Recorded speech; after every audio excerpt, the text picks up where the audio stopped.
deyirsən ki, transferə çox tez başladılar.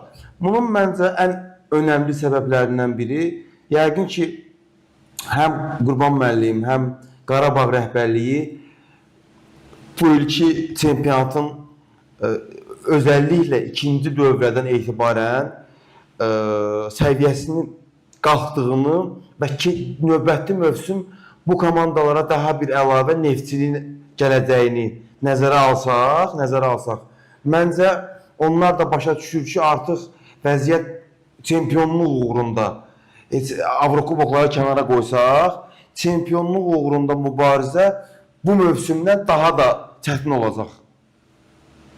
Məncə ən önəmli səbəblərdən biri budur ki, erkən məsələlərə başlayıb, futbolçulara tam adaptasiya eləyib, həm Avrokuboklar uğrunda, həm çempionat uğrunda, belə deyək də, Qarabağ bu ilki kimi məsəl üçün, sırf bir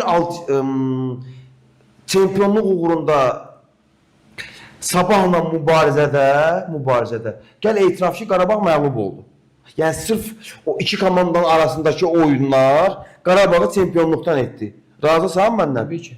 İndi növbəti mövsüm bura Neftçi də qoşula biləcək, böyük ehtimalla. Ola bilsin Turan Tovuz da qoşuldu. Ola bilsin Zirə də qoşuldu. Sırf çempion olmaq məsələsindən gedir. Bəlkə bu mövsüm olsun da, artıq 5-6 mövsümdür. Mövsümün əvvəlində biz o proqnozları veririk, amma özünü doğrultur. Niyə görə deyirəm Bu bunu? mövsümdə baxası olsaq, yalnız Sabah doğrultur. Digərləri Bəli, xanımlar, bunu niyə görə deyirəm? Artıq o türklərin bir sözü var ya, çantada keklik. Ya çempionat çantada keklik deyil də, artıq sən çempionat uğrunda da qırğın mübarizə aparacaqsan. Yəni ona görə məncə digər məqam da ondan ibarətdir ki, Qarabağ hücumçu transferi artıq ötən yaydan başlamışdı. İstəyirdi, Çempionlar Liqasına vəsəqə qazanandan sonra Juninho'nun gedişi, Nərmanın mövsümün gedişində gedişi axtarırdı. Belə erkən olmasının səbəblərindən biri odur ki, mövsüm ərzində artıq bu danışıqlar gedirdi.